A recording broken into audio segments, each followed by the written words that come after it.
एक दुकान पर जाते हैं।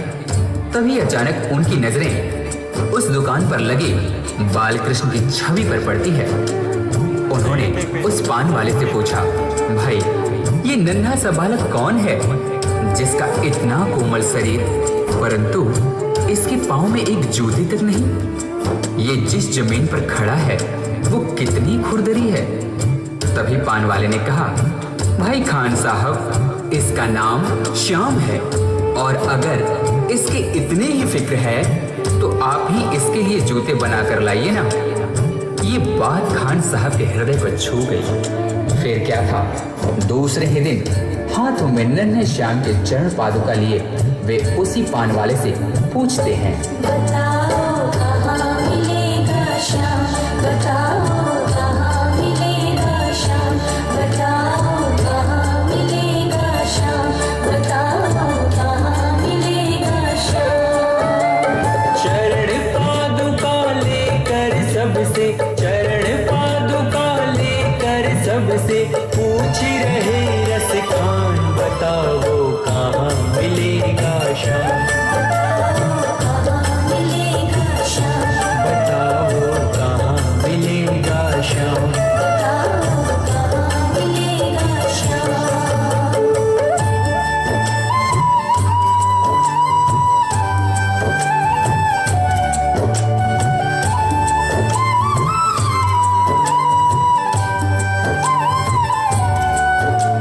पान वाले ने देखा कि यह तो सचमुच ही चरण पादुका लेकर आ गया। उसने अपना पल्ला झाड़ते हुए कहा, देखो भाई यह नन्हा बालक यहाँ तो तुम्हें नहीं मिलेगा, शायद कहीं और मिल जाए, जाकर किसी दूसरे से पूछते क्यों नहीं। उस नन्हे श्याम की सूरत को अपने दिल में बसाए खान साहब चल पड़ते हैं और रास्ते में आने जाने वाले हर व्यक्ति से पूछते हैं, वो नन्हा सा बालक है, सांवली सी सूरत है, बाल घुंघराले उसके, पहनता मोर मुकुट है।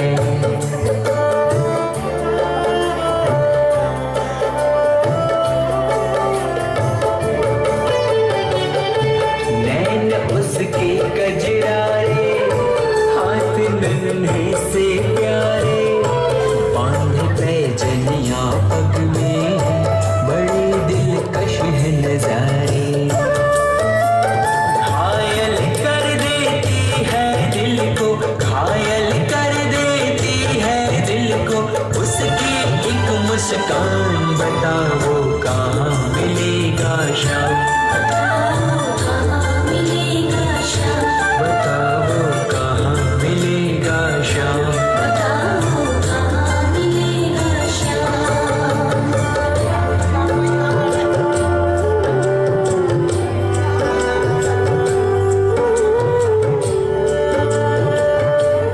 श्री कृष्ण ने देखा कि यह भाव मुझे नन्हे श्याम के रूप में ढूंढ रहा है, वह तो मुझे इस रूप में पहचान भी नहीं पाएगा। तभी वे एक साधारण व्यक्ति का रूप धारण कर खान जी के पास जाकर सारी बातों को सुनने के पश्चात उनसे कहते हैं, समझ में आया जिसका पता तू पूछ रहा है, वो है बांके बिहारी जिसे तू ढूंढ रहा है।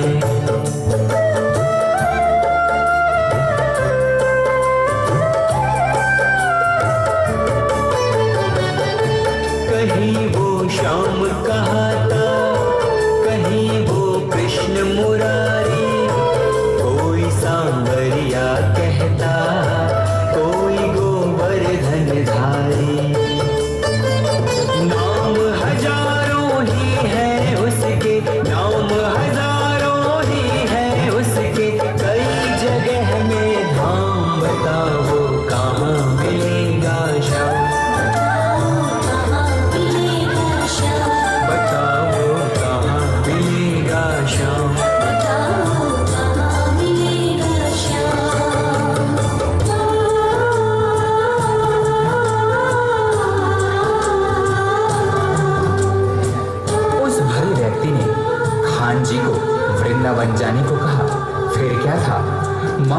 मुसाफिर को मंजिल मिल गई हो।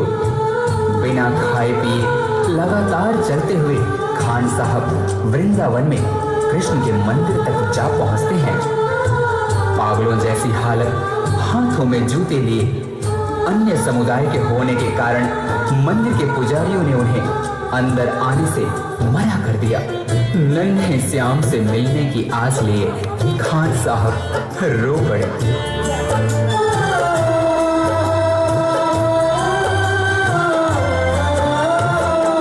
मुझे ना रोको भाई, मेरी समझो मजबूरी, शाम से मिलने दे दो, बहुत है काम जरूरी।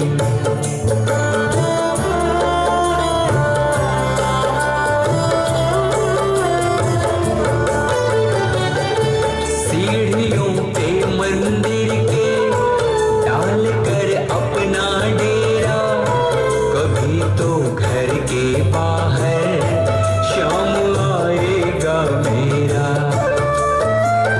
इंतजार करते करते ही, इंतजार करते करते ही सुबह से हो गई शाम, बताओ कहाँ मिलेगा शाम, मिलेगा श्याम, बताओ कहाँ मिलेगा शाम। बताओ कहाँ मिलेगा श्याम।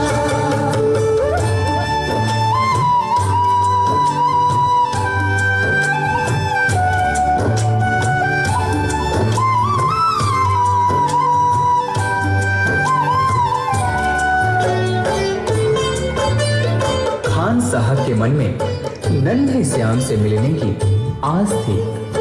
इसी विश्वास के साथ वे वही मंदिर की सीढ़ियों पर रात भर बैठे रहे।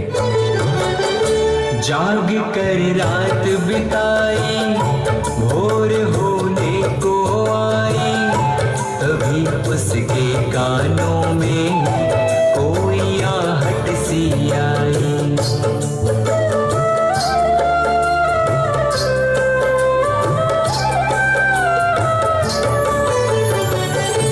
वो आगे पीछे देखे, वो देखे दाएं बाएं, वो चारों ओर ही देखे, नजर कोई ना आए।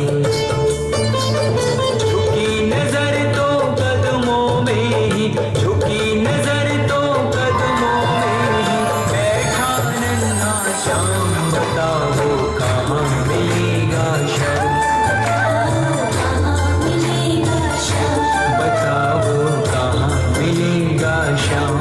कहाँ मिलेगा श्याम।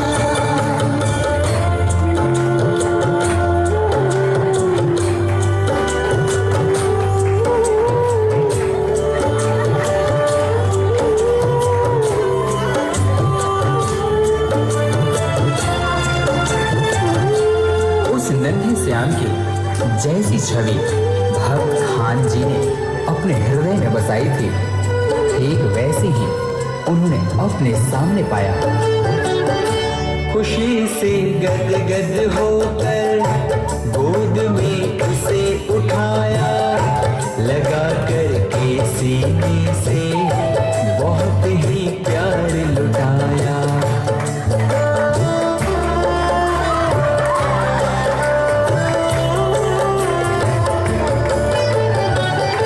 पादुका पहनाने को पाँव जैसे ही उठाया, नजारा ऐसा देखा, कलेजा मुंह को आया।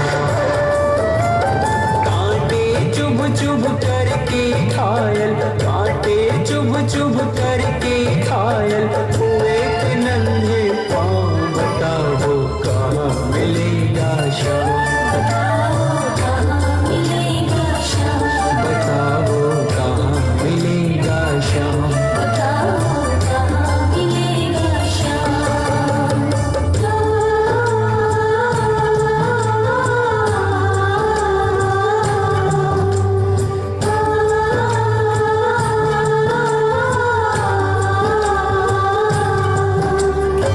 खान साहब ने श्याम के घायल पांवों को देख रो रो कर उनसे कहा,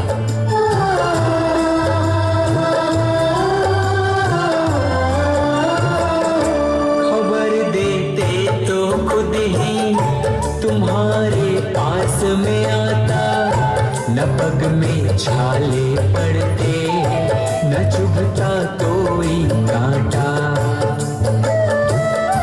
परंतु उस मूर मुकुट बंसी वाले ने मुस्कुराते हुए खान जी से कहा, छवि जैसी तू मेरी बसा के दिल में लाया, उसी ही रूप में तुमसे यहाँ मैं मिलने आया। गोकुल से मैं पैदल आया, गोकुल से मैं पैदल आया, तेरे लिए ब्रजधाम भाव के भूखे हैं भगवान, भाव के भूखे हैं भगवान।